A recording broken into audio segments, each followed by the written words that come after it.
Today's inspiring mind is EBEN ALEXANDER, MD. Let's get inspired.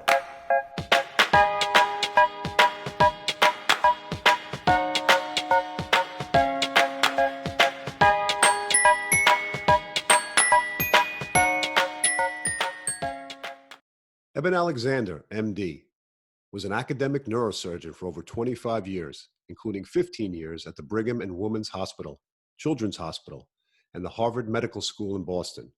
He is a passionate interest in physics and cosmology. He is the author of the New York Times #1 bestseller, Proof of Heaven, The Map of Heaven, and Living in a Mindful Universe. Welcome, Dr. Alexander. Well, thanks so much, Adam. It's great to be here. I appreciate you having me on. I would say that my journey, as I just mentioned, began when I read Proof of Heaven. I had my own personal medical issues, my own traumas and stresses that I was experiencing in my life. And I remember turning to your book and looking for some inspiration on what exists after the here and now. And your story really inspired me. It brought me to a place of understanding that there's more to life than just this. And since then, I've been reading over the last 10 years or so, all different types of books on the subject. Well, that is fantastic. That sounds like a beautiful personal journey that you are on. And I think many in this world are awakening, to this profound truth, which is fully supported by the modern scientific study of consciousness, that we are far more than just these bodies, these little thoughts running through our heads, that sense of identity associated with the ego. We are far more than that, and that becomes very evident when we leave these bodies once and for all at the end of a lifetime. So very crucial to understand how liberating and refreshing this kind of shift in worldview is. It leaves the bleak and paltry fiction of materialist science, which I used to worship before my coma. It leaves it in the dust because there's a far richer kind of universe that we live in and that we're part of. So I think that's one reason Proof of Heaven really resonated with souls around the world. And that's one of the reasons it's been almost 2 years on the New York Times bestseller list, 42 weeks in the #1 position, and is published in over 40 languages around the world because I believe it basically resonates. It reminds people of something they know at a very deep level that has to do with their soul and the reality of their connection to the universe. So it really has been heartening to see that it has greatly benefited many people like yourself on this beautiful journey of awakening. Yeah, maybe you could share with the audience a little bit about your background of how you chose to become a neurosurgeon and what was the reason for, going up that route. Certainly. Has everything to do with my family of origin. I grew up the son of a globally renowned neurosurgeon. He was a chairman of a training program. He was very scientific, was advised fully on physics, cosmology, astronomy, all of this. He was a very knowledgeable scientific mind, but also he had a very strong faith in God. And that had come from his upbringing in eastern Tennessee, where his father, a general surgeon, had taken him to church every Sunday of his life. And my dad was a combat surgeon in the Second World War, spent over 2 years in the Pacific Theater. And I believe it was his strong faith in God that really got him through that challenge relatively unscathed. And he came back to this world to run a neurosurgical training program. But there was never that conflict. Now, I grew up in the 60s and 70s. I knew from a very early age, growing up in that family, science is the pathway to truth. Now, I also went to a Methodist church, and I wanted to believe everything I heard there. But in a long career in neurosurgery, which also involved 15 years teaching at Harvard Medical School, I thought I had some idea of brain, mind, and consciousness. And to me, it was very difficult to understand how consciousness could survive the death of the brain and body. And that's why I think when I went into coma November of 2008, early one morning, and rapidly, went downhill, headache, severe back pain, seizures, unconsciousness, deep coma for 7 days. That was the beginning of an extraordinary awakening. And looking back on it all, it makes perfect sense. It was kind of what one would expect on my life's pathway, but it was certainly not something you could have seen in advance. It turns out that proof of heaven, from my point of view, is more of a question mark. It simply admits, yes, these are very real. They can happen to scientists just like anybody else. And yet, how do we make sense of them? And so my journey for the last 11 years since coma has really been to consolidate my experience and my understanding of consciousness and the nature of reality, physics, and everything else I can know scientifically about the world into a package that makes sense. Now, when I wrote Proof of Heaven, I included in the appendix some of the main medical facts that were important in kind of understanding my case. Well, it turns out there's a team of 3 physicians who were fascinated by my miraculous recovery that really has no explanation within Western medicine. And they did a case report. They reviewed my medical records. It took them over 2 years to fully review them and then get the report published. Came out in the Journal of Nervous and Mental Diseases in September 2018. And I would highly recommend anyone who's interested in my story to review that medical case report, because it is shocking how damaged my brain was. I mean, they came up with kind of a worse picture than I had because I'd kind of cursorily gone through my medical records, talked it over with my doctors, in early stages of my recovery, and did not go into anywhere near the depth that they went into in that case report. People can access that case report at EBENALEXANDER.com and my blog posting from September of 2018, where I talk about the recent medical publication that validated the facts in my case. Interesting thing to point out to your listeners is, just like any physician who reviews that kind of a medical record, you come away like, what are the lessons we can learn? Because it's so astonishing, and the recovery is so completely off scale beyond what we normally expect in Western medicine. So the peer reviewers were challenging them. How do you explain this case? I mean, I myself had been haunted by the medical facts of my case and how they seemed to violate everything we thought we knew about medicine and the body and the brain and meningitis and consciousness. And yet it all happened, and I have to somehow explain all that. Yeah. And so, in fact, the doctors who were reviewing the case report, their explanation to the peer reviewers was that it was because of my near-death experience. That is, in my language, that would be because of the extreme spiritual nature of my near-death experience. That's what allowed me to have such a fascinating and complete recovery. And the doctors who reviewed my case were also aware of other near-death experiences with similarly profound recovery. It was inexplicable, and really the best way to put it is that the spiritual content of the NDE can have tremendous impact on kind of guiding survival. Right. I mean, it's kind of like placebo effect on steroids. We've known in medical science for more than 6 decades now, placebo, a sugar pill, can actually accomplish a tremendous amount of healing. And that's because our beliefs and our mind has a dominant effect on our emerging reality. And so NDE cases like mine are just kind of the incredible tip of the spear of that kind of spiritual reality and how it impacts healing.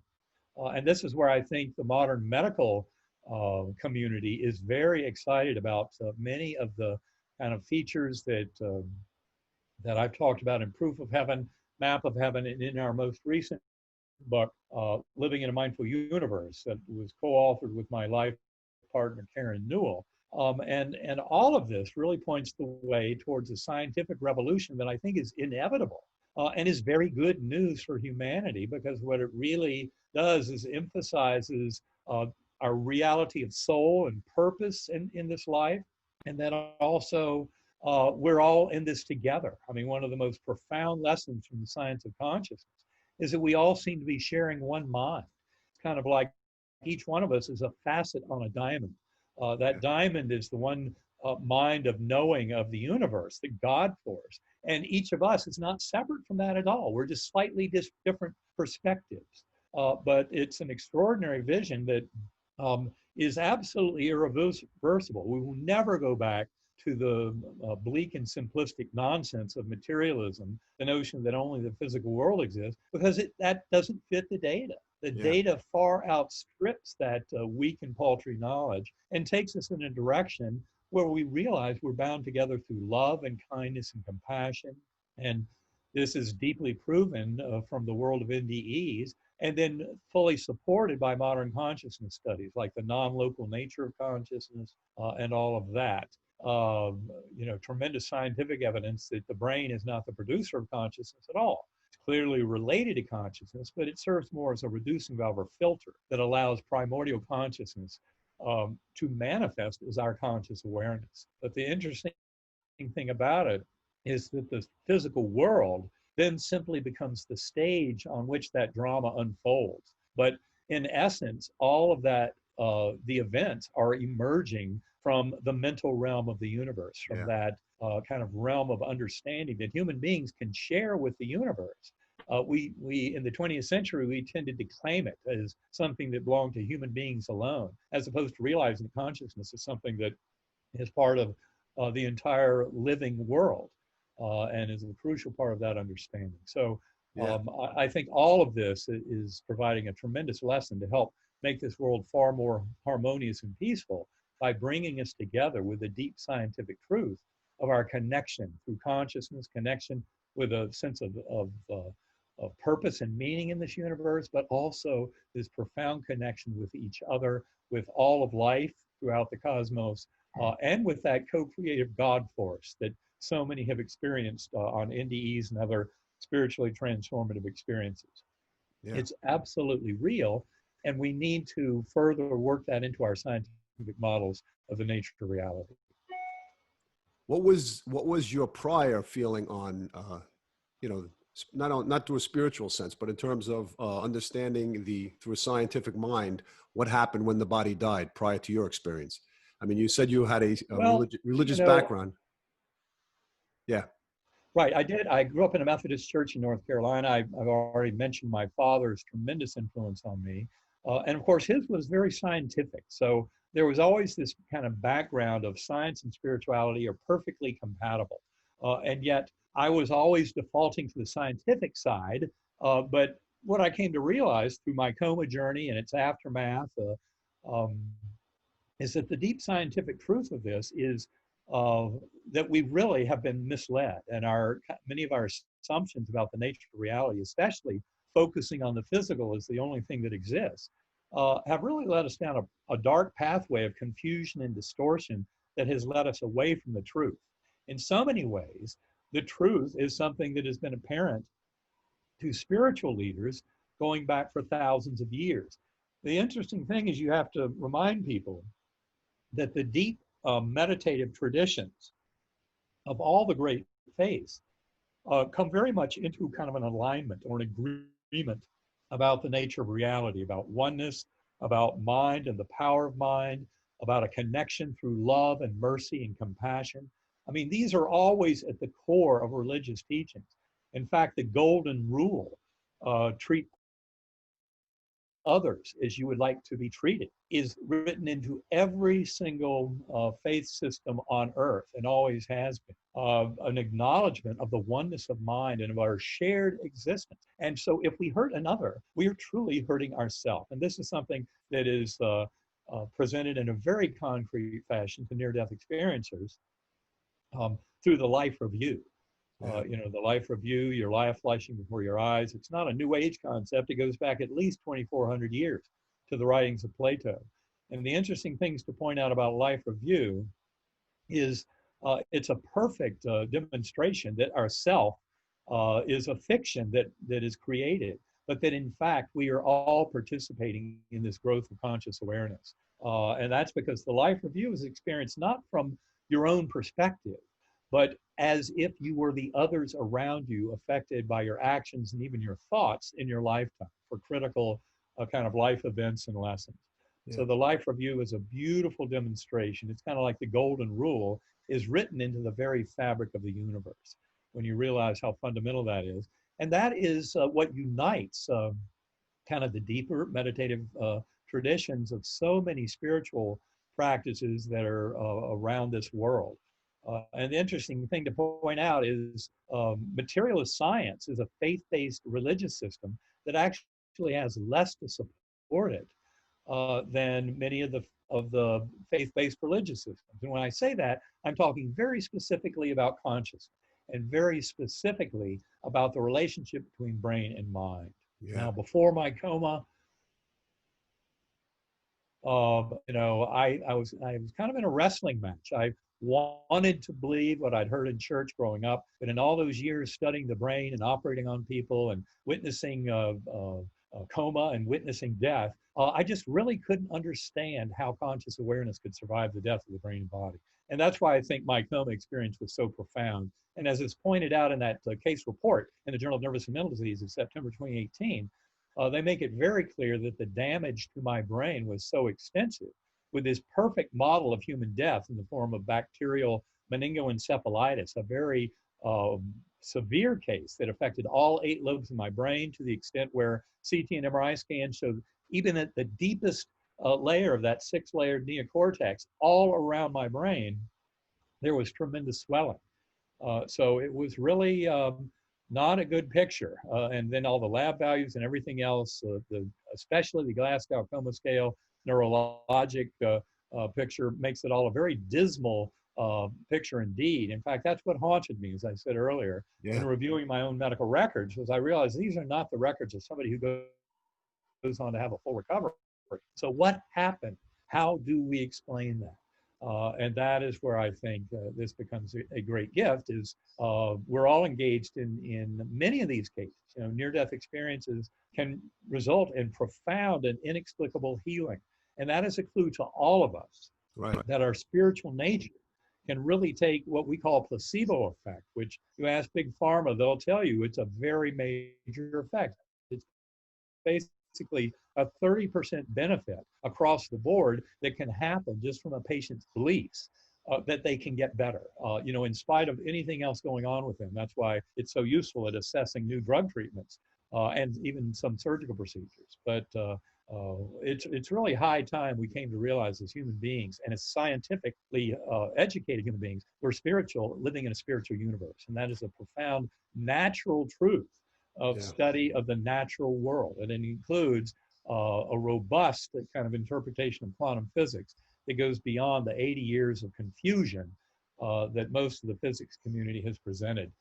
But quantum physics is right at the heart of much of the kind of deep understanding about the one mind and the brain as a filter.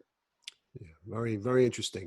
You can say that obviously everybody has a purpose in this life. Our soul is directing us towards that specific goal. And as you mentioned before in a life review, there are specific challenges that we faced in the lifetime prior to us, and we had that need to work on them in the life we're living. Do you think that some people go through the same experience? In other words, the universe has a plan for them to uncover this certain gift or this path for them to spread the word of inspiration on a spiritual level in order to go through not getting hit by a brick, so to speak, but first off, some people can reach this place without going through a near-death experience, so to speak. Well, it's important to point out that the main ingredient for gaining this kind of knowledge is that you're conscious, that you have any conscious awareness at all. You don't have to wait to be hit by a truck or smoked down by bacterial meningitis to come to the kind of knowledge I have about this. And I know that because my life partner, Karen Newell, has never had a near-death experience, not that she knows of.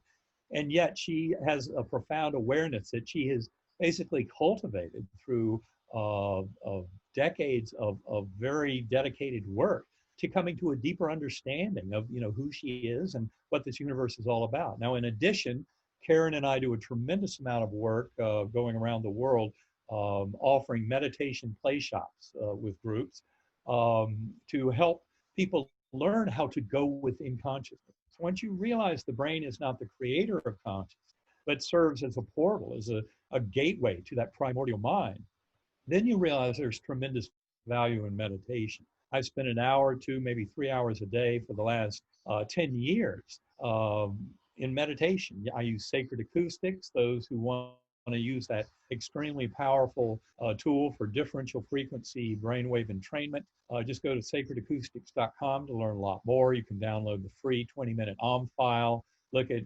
Karen's teaching videos, which are all free, and it'll get you off in a roaring start. Just to cut to the chase, the reason these sounds can be so powerful is that every other sound that you've ever heard, and that includes chants for anthems and hymns that might have engendered a profound state of transcendence and kind of spiritual awareness, those are all processed up in the circuits of the neocortex, all in circuits that have arisen over the last 1 to 2 million years in primates, in Homo sapiens, set of things. But the sacred acoustic, a far more primitive part of the brain, down in the lower brainstem, circuits that arose more than 300 million years ago, long before mammals even walked this earth. And there's a principle in evolutionary biology that if you want to get a much deeper understanding of a certain function, like consciousness, and a certain anatomy that might be related to it, like the brain, you want to go down the evolutionary pathway to the origins. And when we do that, we encounter these circuits that sacred acoustics has a profound power of affecting.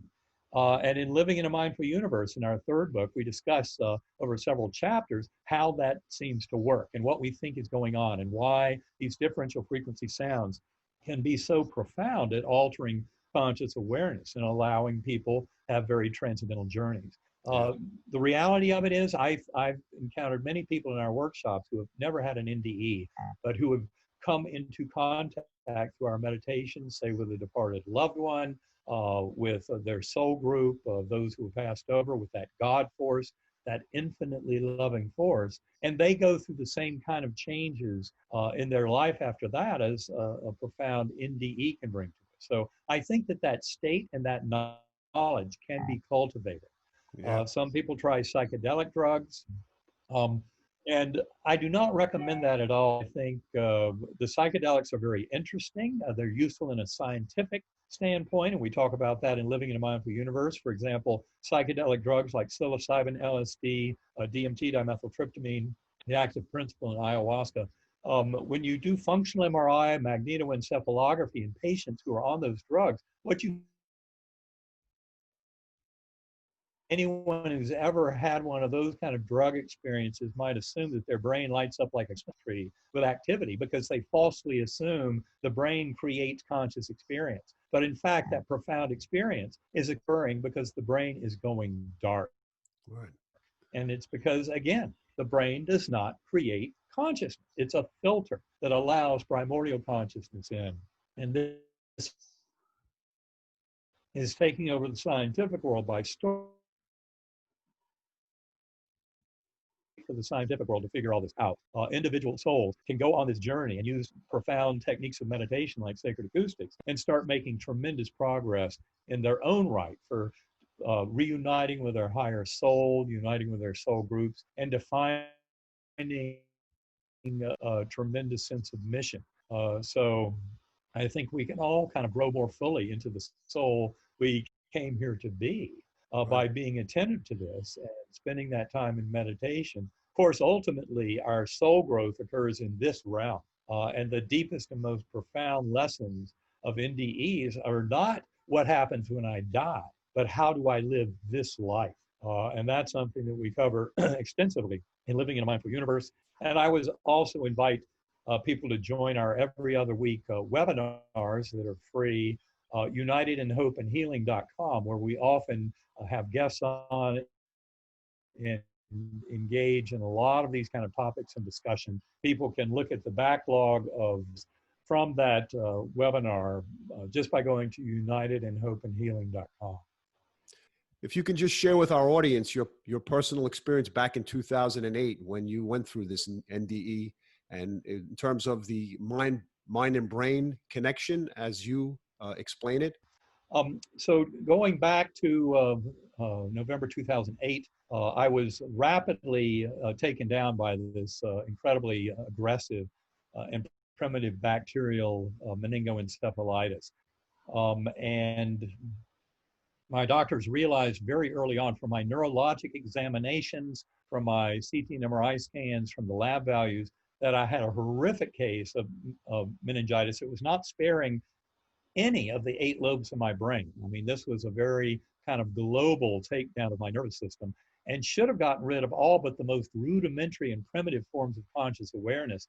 And yet what it unmasked was an ultra real world, far richer than anything I'd ever experienced before. And of course, when I first came out of all this, all my knowledge, my neurosurgical knowledge, scientific knowledge, all my religious beliefs, everything, personal memories, had been deleted. That was that amnesia I talked about a little while ago. So I had no idea what to make of it. All I knew when I woke up in that ICU bed was where I had been, or I had just been over, the last 7 days of Earth time, but it seemed like years, months or years of this extraordinary journey.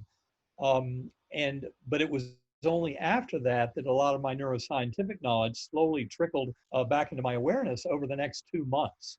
And in that process, I was also going to the hospital, checking in with my doctors, talking with them about the whole case, going through medical records and scans, trying to make sense of it. And none of it fell together. And that was what was so haunting. It was one of the reasons why I was compelled to write all this up and share the story, because I knew at a minimum what it would be doing would be completely revising how we in the neuroscientific world look at the phenomenon of consciousness. Because in fact, what my journey was showing me very clearly is that conscious awareness is not created by the brain at all. In fact, in many ways, you should consider the brain a limiter or a confiner, restrictor that kind of narrows down conscious awareness to this tiny little trickle of an apparent here and now in a sense of self. But that's why I think meditation can be so powerful, as we said a little while ago. It helping everyone to discover this profound truth of the nature of their consciousness and kind of the reach of their knowing and even of their influence.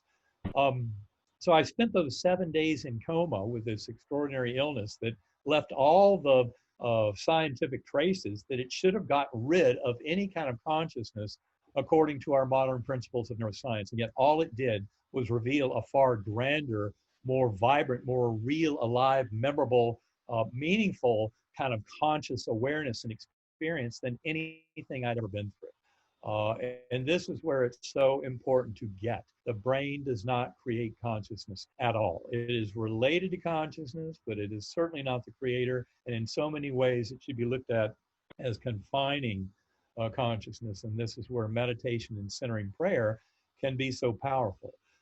The reason the scientific world is waking up to all this is there's more and more evidence for scientists who study near-death experiences that there's far much to them to simply explain away as hallucinations or dreams or confabulation. They have tremendous power in kind of reorganizing somebody's life. And when you come back to this world after an NDE, it is life-changing and life-affirming in very profound ways. And this is a truth that should no longer be restricted to those who've had powerful NDEs, but really needs to be shared with this world because it's a gigantic part of who we are. And especially in the modern scientific study of consciousness, which includes the world of quantum physics, even though many quantum physicists who don't know enough about consciousness are quite clueless about how quantum physics is relevant to this discussion. But there are many physicists out there who totally get this. I would say Roger Penrose has been interested in this whole problem for decades. He wrote that beautiful book in 1989, The Emperor's New Mind. Henry Stapp is also a quantum physicist, deeply into all this. Minos Kapatos is another one, Claude Swanson, Brian Josephson in England, Bernard Carr in England. I mean, these are all very knowledgeable physicists who clearly get the role of consciousness and coming to a deeper explanation of things like the measurement paradox and contextuality in quantum physics. For most of us, that's a little beyond our kind of educational level, and we don't necessarily want to pay too much attention to it. But the reality is the deeper truths can become apparent with prescribed practice of meditation and other modes of going within, leading to profound kind of healing and wellness in so many circumstances, as we've already pointed out with placebo effect.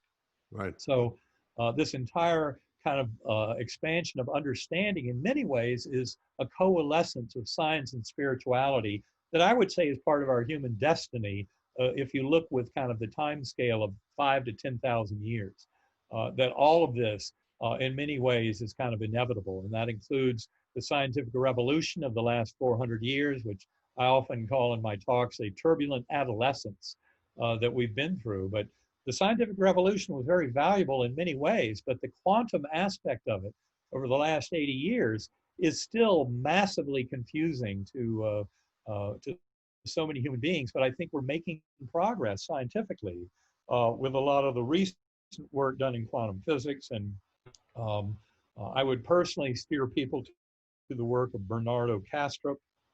That's Kastrup with a K. He's an endorser of our book, Living in a Mindful Universe, and I'm a full-blown endorser of his books, and especially his most recent one, The Idea of the World, where he makes a powerful argument simply from a quantum physics perspective that really nails down the objective idealism. That is, that the mental layer of the universe is absolutely essential at determining kind of causality and understanding in the events of human lives and of all of humanity. And that is something that profoundly argues, as we do in our book, Living in a Mindful Universe, for the fundamental nature of consciousness, that God consciousness, that so many near-death experiencers have encountered and had their lives completely transformed by, is something that each and every one of us has at the core of our very conscious awareness. That was one of the most beautiful gifts of my journey, was the realization of connection and oneness across the veil, across all levels, so that our conscious awareness is never separate from the most fundamental creative forces of the universe, which is one reason why free will is actually something that works. And of course, free will is a tremendous debate point around all of these arguments about mind and brain, because materialist science would try and argue that consciousness is an epiphenomenon. It's just the illusion of the chemical reactions and electron fluxes in a 3.5-pound gelatinous mass sitting in a warm, dark bath between my ears. Well, that is not true. And we are coming to learn from a scientific sense the kind of broad reaches of what we can define as consciousness, which is especially important for defining the abilities of humans to know things about the universe that are kind of distant in time and space from the here and now that we're so used to thinking we kind of understand. But we have access to far greater information. And that's why all the parapsychological data supporting the reality of non-local consciousness, for example, telepathy, a very real phenomenon. In fact, in Identical Twins, you read Guillaume Playfair's book on twin telepathy. He estimates 35% of twins have very active telepathic experiences, so strong that, for example, one of them might touch a hot stove with their finger, and the other twin, 1,000 miles away, will develop a blister and feel pain. That is a strong telepathic connection. Well, that's just one tiny aspect of non-local consciousness that's been scientifically validated in many ways. Likewise, precognition, the ability to know the future, the work of Daryl Bem and all the replicative studies of his work. We discuss all this in great detail in Living in a Mindful Universe. But precognition, another example of mind that is not just localized in the here and now. Psychokinesis, the ability for certain people to manipulate matter with their mind at a distance. Telemedicine, telehealing, the ability of healers to remotely both diagnose and then influence the healing of people. And the healing experiments go way down the pipeline to the extent where you can see the healing power of prayer, for example, in germinating seeds or in dividing bacteria, things like that. So power of mind over matter is something that science has been investigating extensively over the last many decades. And it leads to some profound conclusions about all of this. But understanding the mind-brain connection is absolutely essential to understanding any of this. And it's also important to realize that nobody has ever known this world any more than they know the inside of their own consciousness. Consciousness is a model constructed, kind of within mind, how we view consciousness. Right. Is a model that is supposed to have some fidelity and reflect facts about the physical world around us. And that's where, of course, the quantum physics is so interesting, because what it keeps implying is there's no such thing as an observer independent objective reality. And I think we really have to come to accept that, So I, because all the evidence, there's no way of our kind of knowing beyond that at this point in time. And so all of this is a very expansive, we're looking at the consilience, the kind of agreement of information, not only for quantum physics and its implications of the primacy of mind, but also the neuroscience of consciousness, and specifically what's known as the hard problem of consciousness, which is not really a problem for consciousness, but it's an absolute insurmountable problem for materialism and materialist thought, and those who want to believe that the brain creates consciousness, because the evidence says no, that's absolutely false. We need a much bigger working model to make any sense of this. And then, of course, you have near-death experiences and shared death experiences. Shared death are just like near-death in their qualities, but shared death happen in people who are often physiologically perfectly healthy and normal.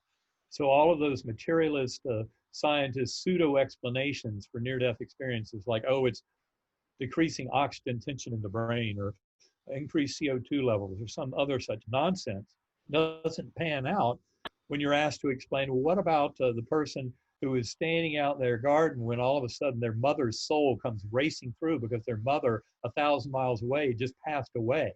right. And on her way out, she's saying goodbye. And not only that, she's taking the soul of the loved one along on the journey to even witness a full-blown life review before the bystander soul comes back to this world. Shared death experiences are an absolute nightmare for the materialist who's trying to pretend the brain creates consciousness, because there's absolutely no way to make sense of them other than to admit the primacy of mind, and that a brain is not creating all this, but simply serving as a filter to allow it in. So all of these pieces of scientific evidence converge. Another piece that's important, I know we mentioned a little while ago, psychedelic drugs, and I talked about how fMRI and magnetoencephalography in those brains shows that the brain actually goes dark. There's no part of the brain that has an increase in activity on psilocybin, LSD, DMT, those very powerful psychedelic drugs. And yet, where does that incredibly phenomenal, that memorable phenomenal experience that occurs in those drug states, where does that come from? Well, it's part of a deeper underlying reality. And I believe meditation is a much safer way to get there. I do not recommend those psychedelic drugs for casual use, especially in someone who has any kind of mental or spiritual imbalance, because I think they can kick you over the edge of the cliff. But in our book, Living in a Mindful Universe, we talk about how meditation, especially differential frequency sound, enhanced meditation like sacred acoustics, can allow for profound experiences. In fact, in his book, Dark Night, Early Dawn, Christopher Bache, B-A-C-H-E, who is a professor, I think, of religious studies in Ohio, but he's done an incredible job of, in that book, of he had used some high-dose LSD for some deep spiritual work, but he compared it side by side with some early versions of differential frequency brain entrainment, specifically what was available to Robert Monroe back in the 70s and 80s. And he found that you could make as much progress with the sound with a dedicated program of meditation as you could with the psychedelic drugs. And that's a message that I think is very important to get out to people. I feel that psychedelic drugs leave way too much of a splash. It's very hard to discern signal from noise. And I can tell you, from having had NDEs and also from having had personal experience with some of those very powerful serotonergic drugs, that whereas what happens in an NDE is like being in the penthouse, on top of the World Trade Center and looking out and seeing all of the world explained to you out in this vast vista. Using psychedelic drugs like ayahuasca, trying to glimpse the same terrain, is like looking through a tiny little keyhole and vaguely glimpsing the tiniest hint of what is there. So yes, it is a commonality of realms, and yet the psychedelic drugs will never give you the kind of depth and profound personal soul growth that an NDE will. But I believe through meditation with a prescribed program over a period of months and years, that people can come to profound knowledge that easily surpasses what can be gleaned through the psychedelic drugs in such an experience. Yeah. Could we say that the ego is the barrier or the filter that contains the consciousness or the mind from detaching itself from the brain, and that Well, these that's a, yeah, bringing up the ego is a very good point. It kind of reminds me, often in our talks, we mentioned that the little voice in our head, you know, that running stream of consciousness. We all kind of think, well, that's who I am. That's my, you know, all my memories, all my personal experiences, my kind of interpretation of the world. It's that running stream of consciousness, the ego voice in the head. Well, I will tell you that the deep, profound, inexplicable mystery of consciousness is not that little parlor trick of the voice in the head. Consciousness, that conscious awareness, that's the profound mystery. And what Karen and I often help people do in workshops is to start separating out that little voice in the head. Because I love the way Michael Singer puts it in his book, The Untethered Soul. He calls that little ego voice in the head the annoying roommate. And that is a perfect way to visualize. Now, that is the voice of, you know, our logical, rational mind, and that's how we communicate with other human beings and convey ideas. But that's where, you know, our language and the frailty and kind of lack of utility of our language becomes very apparent. As everybody who's had a near-death experience will tell you, you cannot describe them.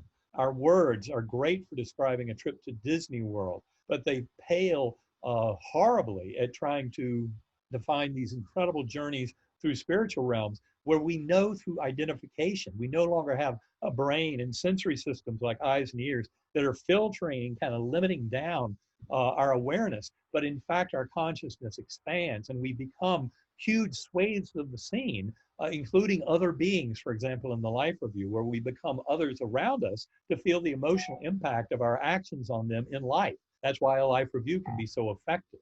right.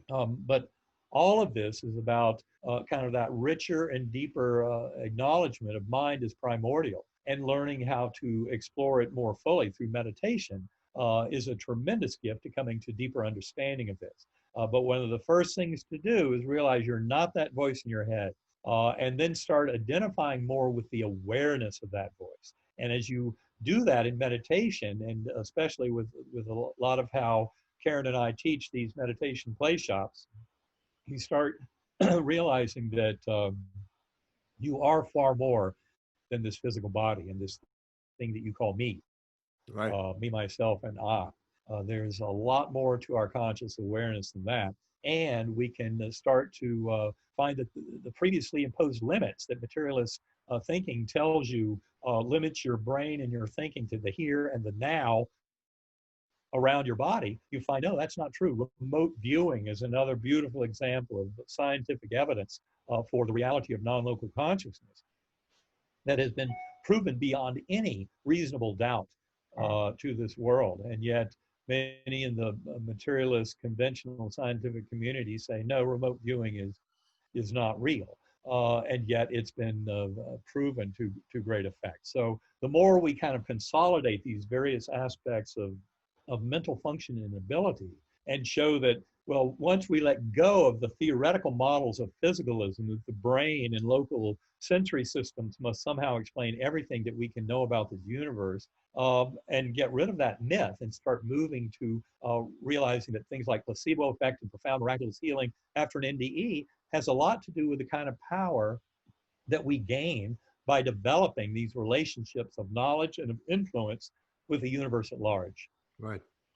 All right. As we shift from, let's say, the brain and mind outwardly to the quantum field, how would we look at this specific pandemic that we're going through on a spiritual level?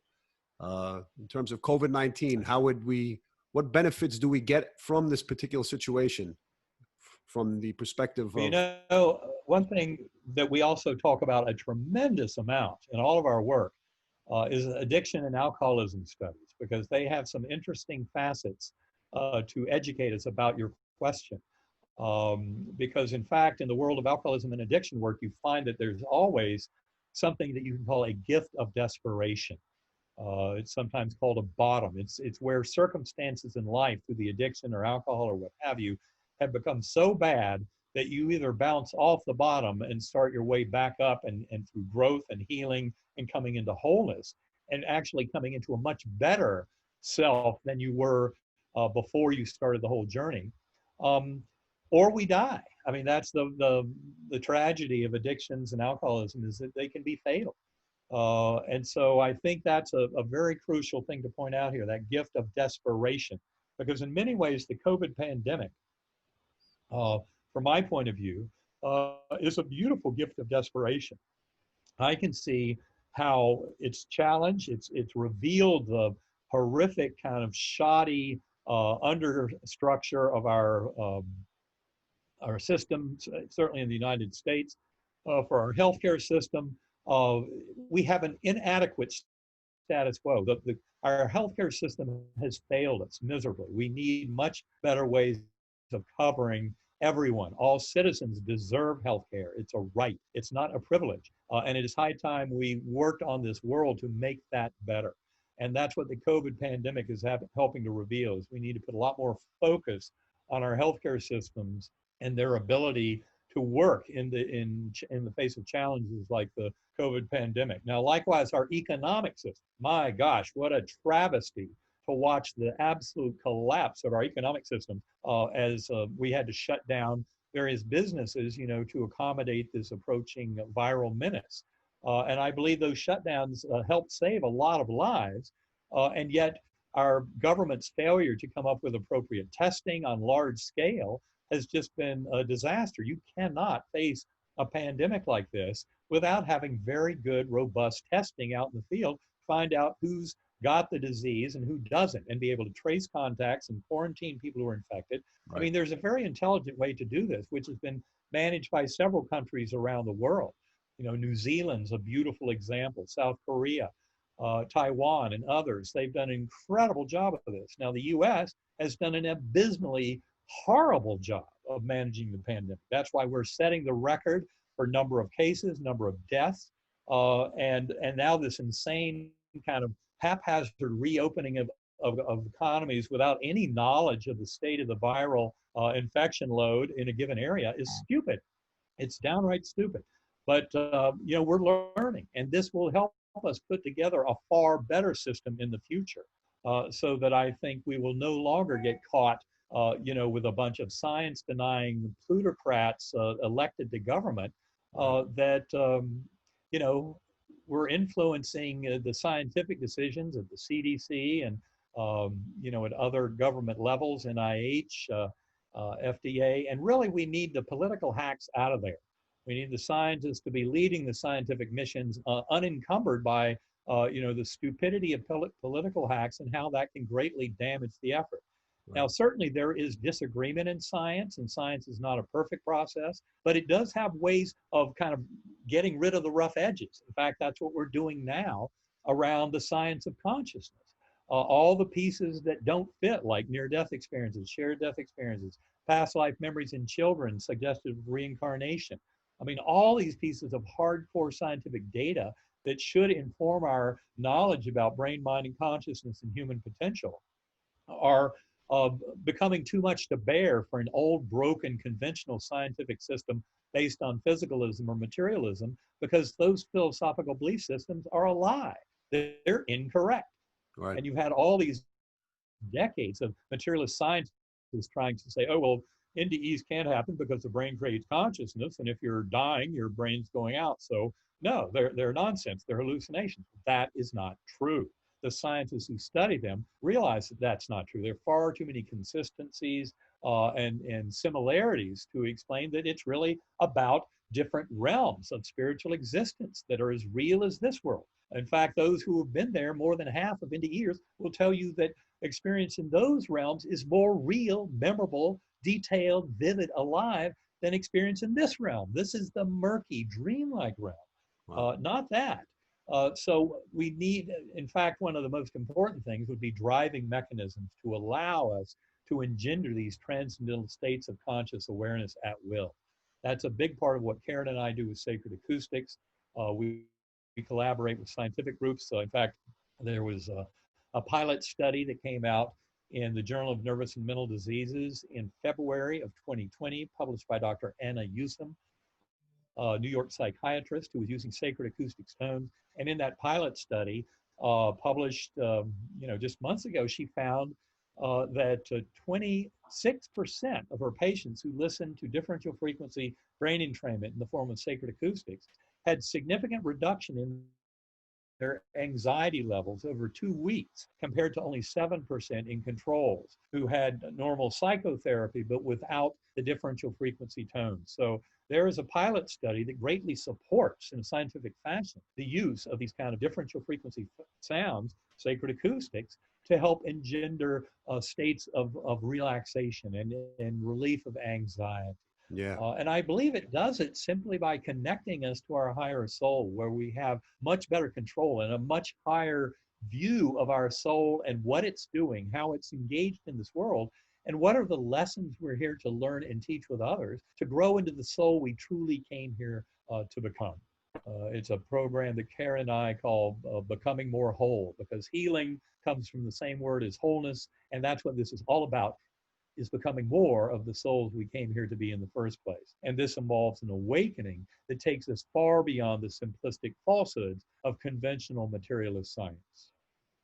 Well, I want to tell you that the message that you gave here was very inspiring for myself, and I'm sure it was for the audience.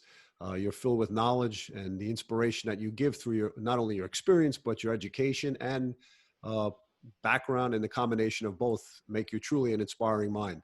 So I'd like to thank you very much for sharing the time with me, and hopefully we can speak again in the future. Well, I would love to, Adam. Thank you so much for having me on, and thank you for getting this kind of message out to the world. You're doing a beautiful job of helping to share this message of love and harmony and hope and optimism that I think this world needs very badly at this time. I believe we will get through the current crises and come out of it much stronger. And all of that will be aligned with this maturation and deeper understanding of the nature of reality that binds us all together through forces of love and kindness and compassion. So thank you for all that you do to help spread that message. Yeah, thank you. Thank you very much. All right, Adam, thank you. And have a great day. And Yes. we'll talk again soon. Definitely. Have a great day. Bye. You too. Bye-bye.